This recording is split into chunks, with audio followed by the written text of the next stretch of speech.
to have you on International Tit-Bits on Atlantic Television Network. This is a show where we bring you news, events, and stories from across the world.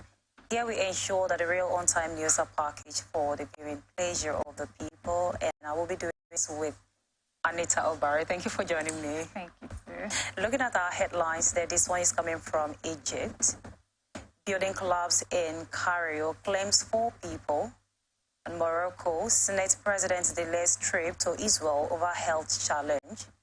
From Kenya, African Climate Summit adopts Nairobi's declaration as it concludes. And from Gabon, President Bongo free from house arrest on health grounds. From Zambia, ex-First Lady releases from police custody. And from China, government proposed to ban clothes detrimental to nation. These and many more stories we'll be looking at when we return from this short break. Stay with us.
Welcome back. This is International Tit-Bits on Atlantic Television Network. Now the details.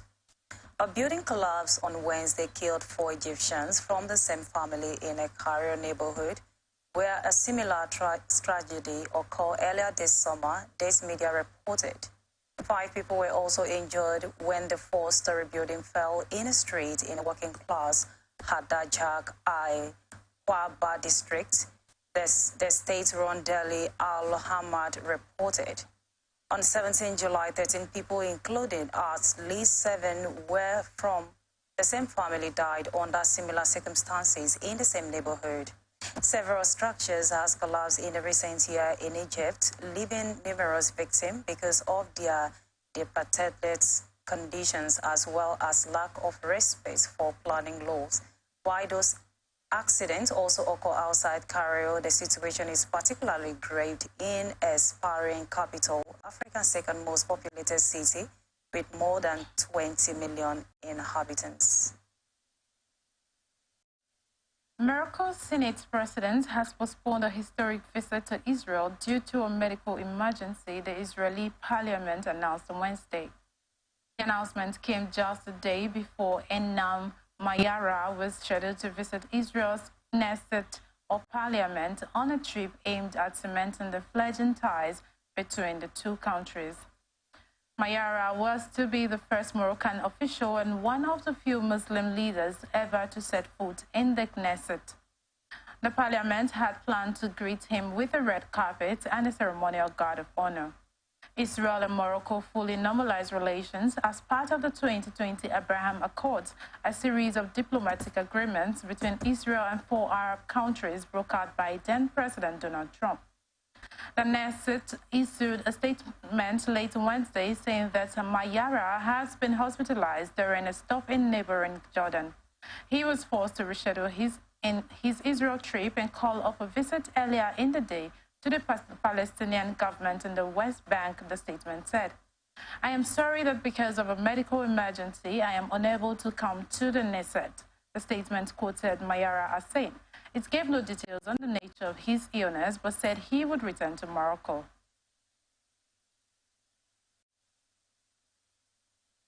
A landmark African climate summit ended on Wednesday after the leaders adopted a declaration highlighting the continent's potential as a green powerhouse.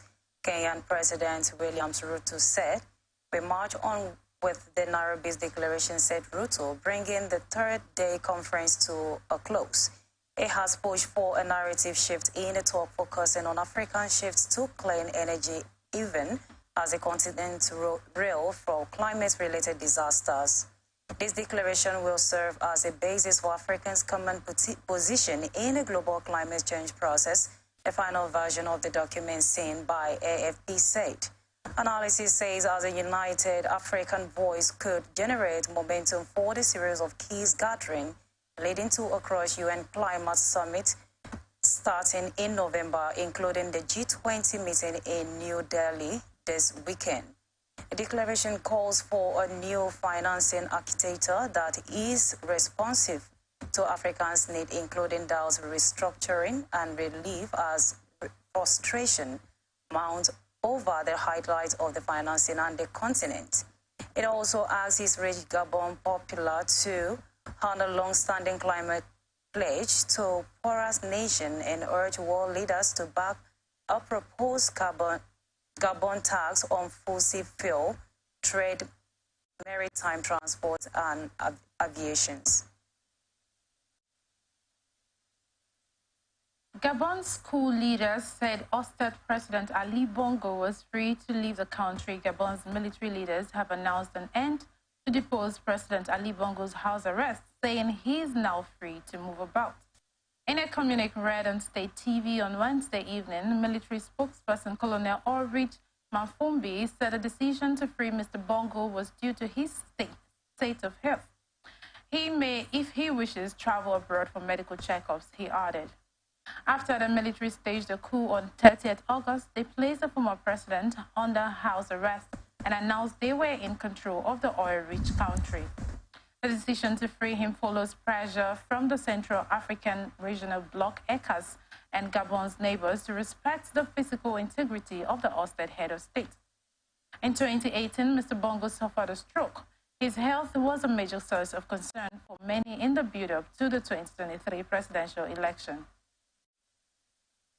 Esther Lango and 4 others were charged with theft, which they deny. The wife of the former Zambian president, Ada Lango, who has been released from the police custody until she appears in court. Esther Lango, who was arrested along with 4 others on Wednesday, were released later in the evening alongside her 4 fellow accused. According to the police spokesperson, Danny Malwell, they are charged with the theft of a motor vehicle and other counts of theft of the certificate of the title of a property and Lusaka. They are also accused of being in possession of property believed to be a process of crime. A draft law banning speech and dressing detrimental to the spirit of Chinese people has sparked debate in China. If the law comes into force, people found guilty could be fined or jailed, but the proposal does not yet spell out what constitutes a violation. Social media users and legal experts have called for more clarity to avoid excessive enforcement. China recently released a suite of proposed changes to its public security laws, the first reforms in decades. The clothing law has drawn immediate reaction from the public, with many online criticizing it as excessive and absurd. The contentious clauses suggest that people will wear or force others to wear clothing and symbols that undermine the spirit or hurt the feelings of the Chinese nation could be detained for up to 15 days and fined up to 5,000 yuan. Those who create or disseminate articles of speech that do so could also face the same punishment. The proposed legal changes also forbid insulting, slandering, or otherwise infringing upon the names of local heroes and martyrs, as well as vandalism of their memorial statues. Online people questioned how law enforcers could unilaterally determine when the nation's feelings are hurt. The UN Food Agency said on Tuesday, September 6, it must drop another 2 million hungry people from food assistance in Afghanistan this month due to a massive funding shortfall. The action means that 10 million people will be cut off from the agency's support this year in the country, the World Food Programme said in a statement. The new quote means the agency will be able to provide food assistance to about 50 of the 15 million people who need in Afghanistan. The agency said, "I'm already worrying levels of hunger and malnutrition. We are obligated to choose between the hungry and the starving, leaving millions of families crumbling for their next meal," said Asiowale Lee, director in Afghanistan. "With a few resources we have left, we are not able to serve all those who are tendering on the edge of uttering this solution."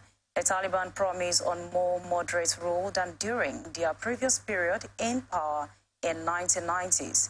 But they have imposed harsh measures since seizing Afghanistan in August 2021 as the US and NATO forces were pulling out after 2 decades of war.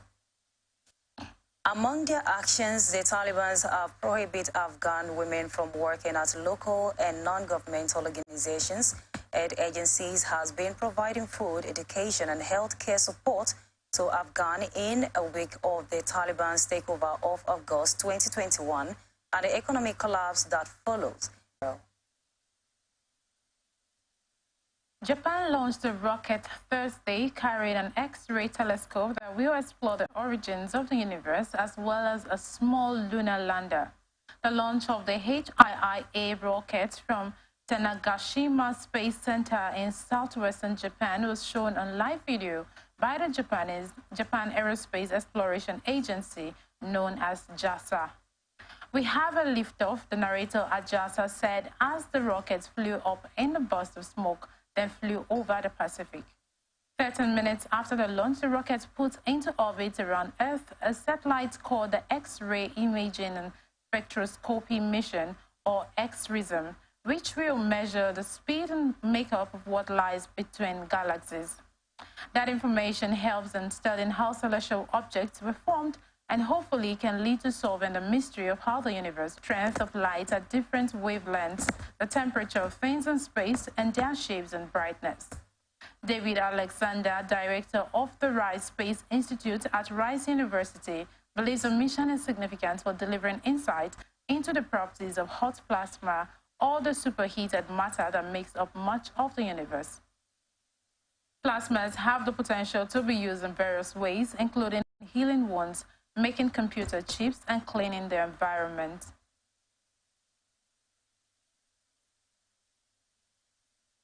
A Chinese delegation led by Vice Premier Lung Jung-hong will visit North Korea to participate in a celebration for its 75th founding anniversary, which is on Saturday. The North State media said Thursday.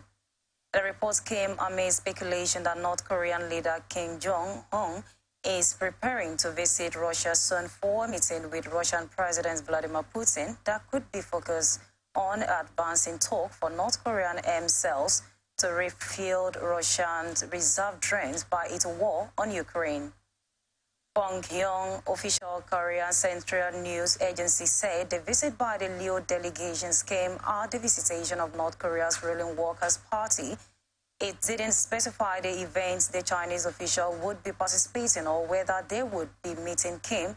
A U.S. official said Monday that Washington expects Kim to make a trip to Russia within this month to meet Putin as the Kremlin tied or to acquire military equipment for use in their war in Ukraine.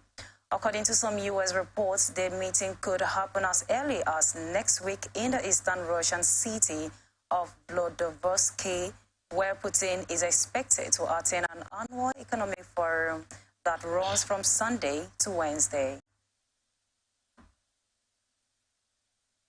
China's exports and imports both fell in August from a year earlier, reflecting tepid global demand that is adding to pressures on its slowing economy. Customs data released Thursday shows exports for August slumped 8.8% to $284.87 billion in the fourth straight month of decline. Imports slid 7.3% to $216.51 billion. The total trade surplus fell to $68.36 billion from $80.6 billion in July. Chinese leaders have rolled out various policy measures to shore up the economy after the country's rebound from the COVID-19 pandemic fizzled earlier than expected. The central bank has eased borrow rates for first-time home buyers while providing some tax relief measures for small businesses. So far, the authorities have avoided large-scale stimulus spending or broader tax cuts. Demand for Chinese exports weakened after the Federal Reserve and central banks in Europe and Asia began raising interest rates last year to cool inflation that was at a multi-decade high.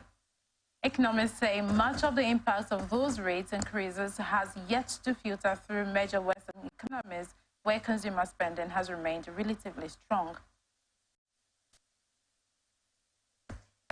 In an unusual instance of a medical side effect, a 6-month-old boy, dark brown eye, turned deep blue after receiving a common COVID-19 treatment. According to medical journal Frontier in Pedestrians, the baby, who lived in Thailand, was diagnosed with COVID-19 after suffering from a fever and a cough for a day. He had been treated with fever previous medicine for 3 days, and the treatment helped improve the COVID-19 lesion from dark brown to bright blue. The physician ordered the treatment to be stopped after observing the color change, which turned into original brown color 5 days after fever previous was stopped. No blush discoloration was observed in other areas, as the skin, nails, or oral and nasal mucosa. Symptoms improve after 3 days of previous therapies. The pediatrician advised that the patient discontinue therapy because of the Favi's area includes corneal discoloration. The cornea returned to normal color on day 5 after stopping the medicine, the author of the medical report said. The Digital Markets Act will open the gates to the internet, said Thierry Breton on Wednesday, September 6th, with apparent satisfaction and his usual eloquence. The European regulation of digital giants aimed to bring more choice for consumers, fewer obstacles for smaller competitors, the European Commission added.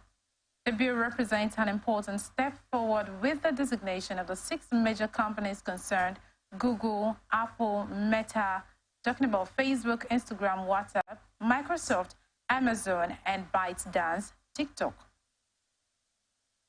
Ukraine President Vladimir Zelensky said on Wednesday, September 6, the Russian strike on the market in East Ukraine has killed more than a dozen people and wounded more As U.S. Secretary of State Antony Blinken was visiting Kyiv, rescue workers picked through debris and carried some of the nearly 30 wounded for treatment by armored vehicles and caustic torn to pieces in a blast, according to the image distributed by the officials. 17 people have been killed, including one child, Prime Minister Denis Shangal said on social media following the strike in a market about 20 kilometers from the front line. Shangal posted security camera footage of the blast tearing into rows of cars cooked, sending residents running to cover and sending off cars alarm. He said one child was among the dead. At this moment, the artillery of the Russian territories have killed 16 people in the city of Kosyankiv-Koske region, irregular markets. A farmer's people who did nothing wrong, many wounded, Zelensky said in a post on social media. Anyone in the world who is still dealing with anything in Russia simply ignore this reality. Hungers, evil, drazen, wickedness, ultra inhumanity, Zelensky said. Britain said on Thursday it would rejoin the European Union's flagship Horizon Science Research Programme, ending a 2-year post-Brexit standoff with the bloc over science funding.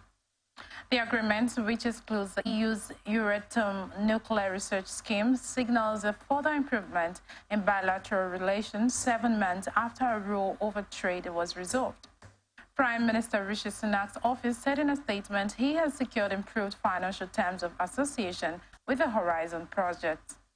This is the right deal for the UK, unlocking unparalleled research opportunities and also the right deal for British taxpayers, Sunak said.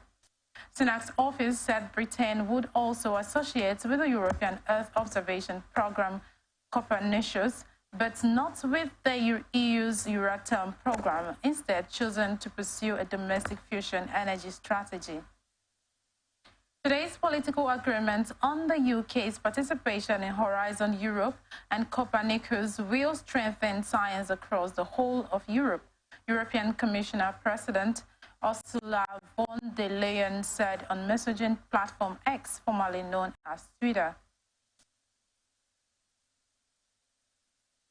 President Vladimir Putin has said Russia would be forced to react if the UK's essential made with depleted uranium to Ukraine. He accused the ways of deploying weapons with the nuclear components. The UK Ministry of Defense confirmed it would provide Kyiv the armor-piercing round alongside Challenger 2 town, but insisted that they had a low rendition rate. Depleted uranium is a standard component that has nothing to do with a nuclear weapon, the Modit said. The British Army has used depleted uranium in armor-piercing shell for decades, the statement stated. Russia knows this, but this is deliberately trying to disinform independent research by scientists from the group such as the Royal Society as ascertained that any impact to personal health and the environment from the use of depleted uranium ammunition is likely to be low.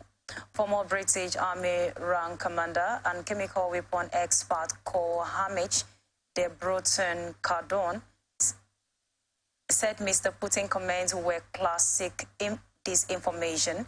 He said depleted uranium round used by the Challengers 2 town contained only rare elements of depleted uranium.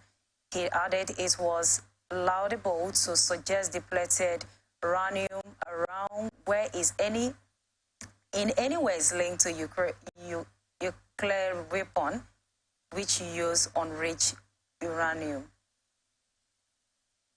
An undercover British police officer used his fake identity to mislead a woman into a 19-year relationship during which they had a child together. The truth came to light in 2020, shortly after their engagement, according to The Guardian. The newspaper further reported that it remains unclear why the officer developed the relationship, as there was no indication that the woman was the intended subject of any surveillance operation. The Avon and Somerset police have issued an apology in response to the situation. While working in an undercover role, a former officer engaged in an inappropriate relationship with a member of the public using their pseudonym.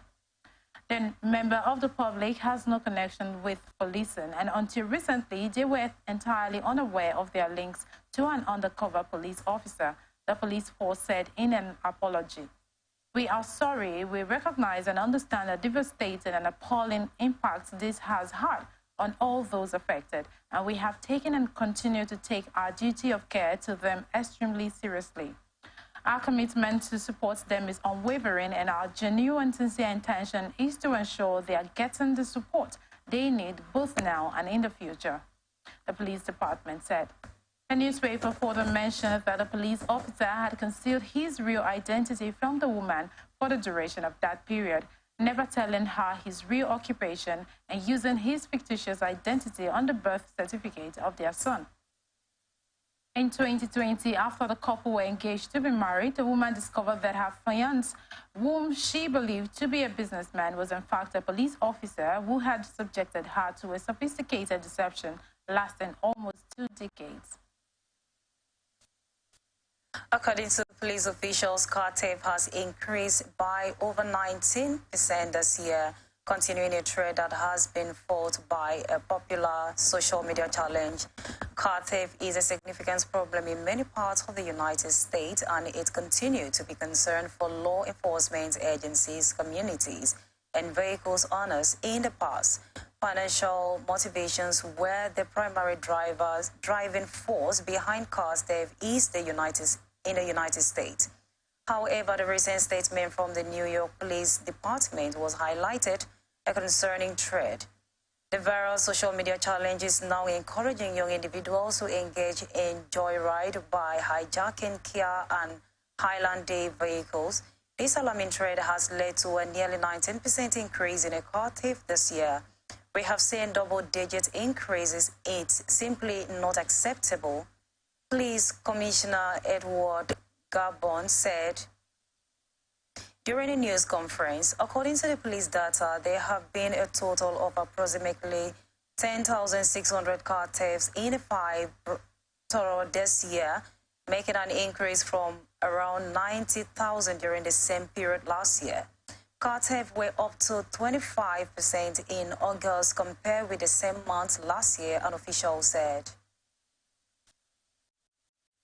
This is International Tit-Bits on Atlantic Television Network. We return after this.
Welcome back. This is International Tit-Bits on Atlantic Television Network, and now to the rest of our stories.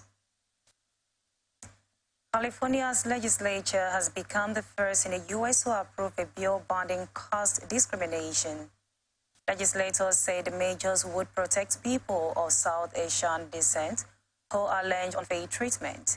The governor must now decide whether to sign the bill into law, settling become the first U.S. city to ban caste discrimination in February. The caste system in India dates back over 3,000 years and divided Hindu society into red hat aristocrats group. The measure, which passed on Tuesday by 31-5, was sponsored by Democratic State Senator Ashisha Wabab, who said it would add caste as a protected category in the state anti-discrimination law alongside gender, race, region, and disability.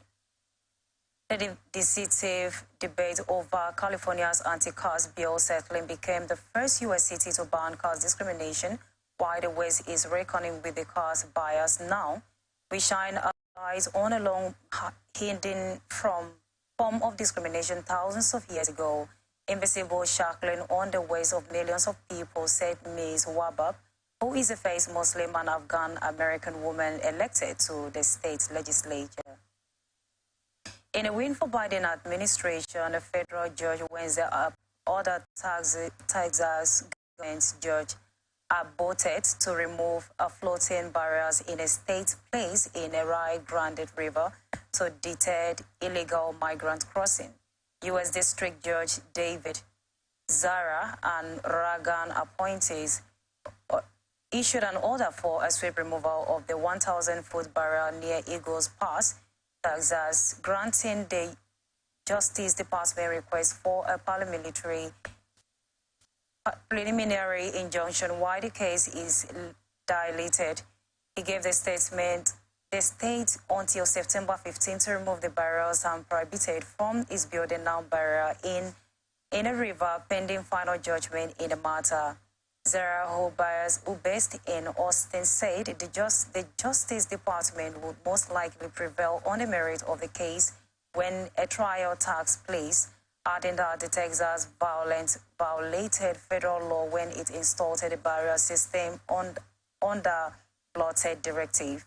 Unfortunately, by Texas, permission is exactly what federal law required before installing obstruction in the national navigable water, Ezra wrote in a 42-page filing. Republicans are demanding recording from Hunter Biden's attorney related to a failed plea agreement between the federal prosecutors and the president's son after news reports published an account of the negotiations. In a letter obtained by the NBC News, the Republicans' chair of the House Judiciary, Ways and Means and Oversight Committee argues that Biden's legal team relinquished its privileged communications protections by the leaking information in the media.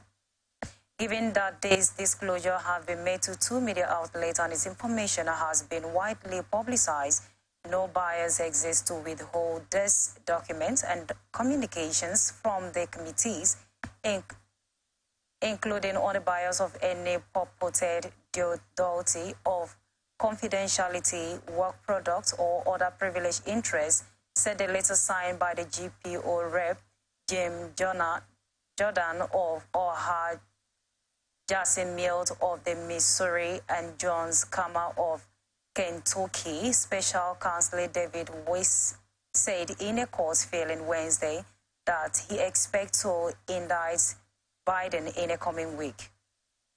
The Republican chairman are seeking correspondence between senior federal prosecutor and Biden's legal team that detailed months of fraud negotiations, as well as the 32-page letter reviewed by the Politico in which Biden's attorney threatened to put the president on the stand of the Justice Department charge his son. The attorney who drafted the letter, reported by the Politico, Biden's longstanding lawyer Christopher Clark, stepped down from the case last month.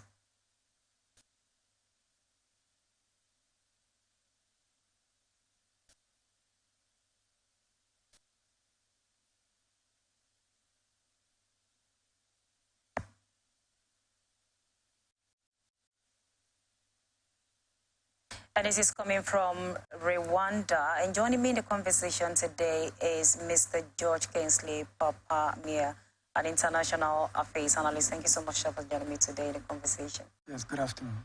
Now looking at our story, a man has been arrested in Rwanda after discovery of more than 10 bodies buried in a hole in the kitchen of his home in the capital, Kigali, police said, and media reports said Wednesday. Police said the 34-year-old suspected serial killer has lured his victim from bars to his rented home in a Kigali suburb. Local media said more than 10 bodies has been found, and a source in the Rwanda Investigation Bureau told reporters on conditions of anonymity, and the numbers of victims so far was 14. Our rape spokesperson Terry Mogagaria declined to confirm a figure, telling AFP that the final number will be determined by investigations.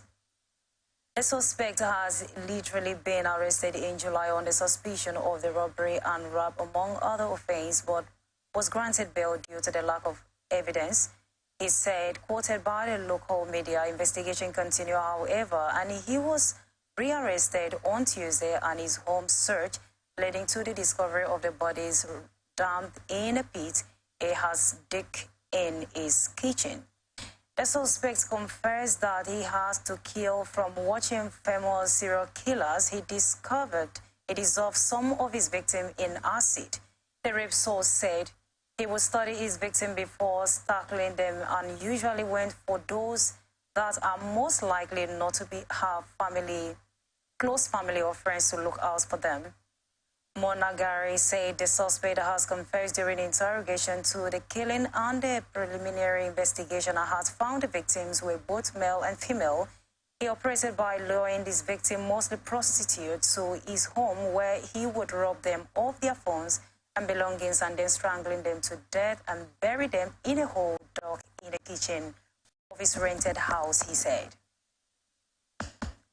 This is really sympathetic because if you're looking at this, I mean, you will see a lot of persons said, I killed for, remove body parts for something that we can't possibly explain. But this one, you just kill for nothing. You just lure them into your house and you killed and buried them. What do you have to say about this, sir? Yes. I think prostitution, generally, looking at it from the moral aspect of the society, is a desecration of the womanhood. It's a desecration.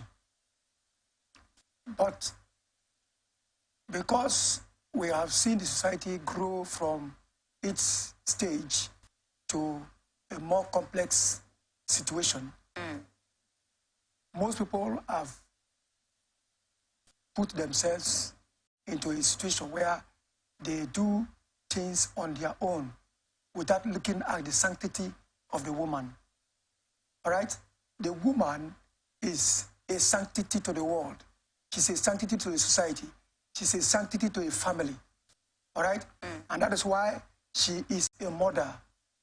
But in this present situation, it has become a menace to the society. Now, come to think of it. Prostitution varies in various countries, across ethnic lines, tribes, and societies. And globally, in most countries, they are legal.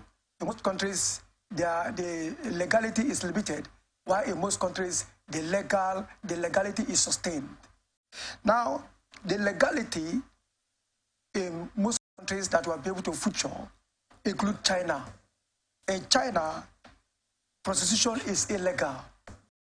In Croatia, Egypt, Iran, Iraq, South Korea, South Africa, and the United African Emirates. In these countries, prostitution is illegal. And the totality of the people that are not involved are about 2.3 billion people, which accounts for about 37% of the population. All right? Now, what we are talking about here is that the illegality has shown that these countries are have values for women. You know what I mean? And the women have values for themselves. And they keep to the customs and traditions of their environment and the society they belong. All right? And that's why I'm saying that there's a desecration. All right? And now, where there is a desecration, you know that there are also offenses that also will go with it, of course. And there are countries that this prostitution is limited. All right? And such countries are in Australia, Canada, France, Japan, United Kingdom, and United States. All right? And it accounts for about 6.98 billion people, which accounts for about 12% of the population. Now, what we're talking about here is that the prostitution varies in various countries. All right? And now, for the countries where prostitution is legal, all right, where the woman is free, she has the freedom to do it. All right? I include countries like Germany, Mexico, India, Indonesia, New Zealand, and Singapore. Okay, now let's look at this. Yes. You know, wooing has been present within societies and almost always regarded as disapproval, you know. Yes. And now, looking at it, in 2017, yes, a 36-year-old Ghanaian sex worker confessed to killing over 100 men and rendering no fewer than 70 impotent. And though, according to what she said, though she has acquired all the wealth that she wanted by involving, what can be done? Yes, the point is this. Now we have what we call the Universal Declaration of Human Rights, all right, in international law. Now, in the Universal Declaration of Human Rights clearly defines the regard, the respect for human dignity, all right, for human dignity. Now, come to talk of it.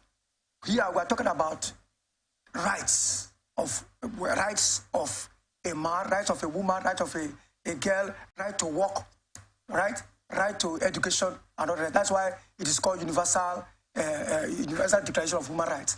Now, here, are you understand me? The issue of prostitution is never a right. It is something that was aborted, something that was inherited by the circumstances we are talking about. And it's not a right. So the law does not even regard it. All right? To say you have a woman could stoop herself so low to that level, because it's a system where the woman has demeaned herself. But she has demeaned her stage. She has demeaned her prestige, her dignity, to a situation where she is no longer viable. She's no longer valuable. But this is what it looks like. But we have yes, a country like New Zealand where sex work and prostitution has been legalized. It is only forbidden if a child or below 18 years yes, goes into it. So it means that we're looking at it in the aspect of, yes, this is not something a woman should go into. It's something that is forbidden. But we also have countries that have legalized this, and they see it as they see it as a business. Yes. You can leave your house and tell, okay, I'm going for, they call it hookup. I'm going to so place for this. And it seems the level of crime has reduced because you can comfortably tell someone where you are going and what you are going to do. So if you say that it is, I mean, with your explanation, it means that this was then, not now. What do you think? Yes, it's still now because we are in the world of transformation. All right? We're in the world of transformation and people need orientation. They need to be sensitized. And that is why we're here, to ensure that they give value to themselves and the society. Because here, value is being abused. All right? A woman who is supposed to be married, who is supposed to give birth to children, who need to cover our private parts. We call it private because you know what it is all about. But this time, she's abusing it. All right? So we are saying here that for everything that a woman does with her body, it's an abuse. All right? It's an abuse. And that in international law, we have what we call jurisprudence. In jurisprudence, we are talking about morality. And if we are talking about morality, we are talking about decency. And decency from the international juristic authorities, like Lord Denning. When you're talking about jurisprudence, you're talking about Lord Denning. where morality, is being exercised. Morality is being explained. Morality is being diagnosed. To the extent where what you need to, equity takes place. Where equity takes place, that you cannot blow hot and cold at the same time. If the society says this thing must not hold, it must not hold. If it must stop, it must stop. But for this man that has gone beyond the proportion of taking human life, by the pronouncements of the Universal Declaration of Human Rights, he has taken lives, all right? And therefore, he is subject to be tried by the International Tribunal. He is subject to the International Criminal Tribunal because it's a criminal offense. Taking somebody's life or taking people's lives is criminal. So for the man who has gone beyond the proportion of taking people's lives because maybe he has been offended by one way or the other, he is liable to be tried in the criminal court of justice. And if it's going to be tried with the criminal court of justice, that means that people need to understand that they don't have the right to take people's lives because here in the Universal Declaration of Human Rights, it's all about freedom. Right? Human dignity and freedom. The women have seen that since they don't have husbands to marry, since they don't have things to do, this is what they want to do. All right? You need to give them their way. All right? That's what we're talking about. But that they must know that the society needs morality. All right? Morality is what will shape the society. Otherwise, if you, as a woman, you are married to somebody and after taking pains and all the rest, and then you are bringing women, and if a woman has 10 girls in the house, 10 girls in the house, she expects that at least out of the 10, 8 should be married. But in these circumstances, if all go into prostitution, then what's the gain of the society? The society is messed up. All right? So what we are saying is that morality should be maintained because that is what the international standard requires for every society. All right, but for this man that has gone beyond going to take people's lives, burying them in his house or in his kitchen, it is all about criminal justice system. He needs to undergo the criminal justice system to try him and to make sure that he is convicted to the maximum penalty of the law, because he ought to know if there is any if they have committed any offense, what he has to do as a person is to call for the police to arrest them. All right? He has the right to arrest them for seeing the illegality, all right, in the environment or in the circumstances, and not to take people's lives. So taking people's lives, he has desecrated the Universal Declaration of Human Rights, and that is a taboo, and in fact, an aberration of the law. All right? And therefore, he should be tried, he should be convicted, and in fact, other people who are in such circumstances should take the same. Now, in Rwanda, there has been genocide system. All right, there has been genocide issues. In Yugoslavia, there has been genocide. In Sierra Leone, and other, even in Liberia, there has been such circumstances. But what we are saying in this international scene is that morality should take place. Morality is not all about jurisprudence. Jurisprudence is all about theories of law. Theories of law is that the society must have values, and the values must be respected, maintained, and sustained, so that the generations coming after us will move with it. All right. Yeah, thank you so much, Mr. George, for that. Sure. You've heard it for yourself. You've actually heard it for yourself. A lot of persons are victims of this, and we can't afford to be losing our loved ones because of the unnecessary decision they've taken. So you have to sit down and advise yourself. If you are not ready to patronize these people, I don't think you will go into this kind of problem. This is a much we can take on today's show. Thank you so much for joining us. And thank you, our viewers. Yes. We really appreciate you for staying with us. Sure. Thank you, Mr. George, once again. Right. In case you miss out in any of these stories, you can join us on Facebook and YouTube at Atlantic Television Network, Instagram and TikTok at Atlantic TV Network 1, Twitter at Atlantic TV Net, or watch us live on our website at AtlanticNetwork.tv.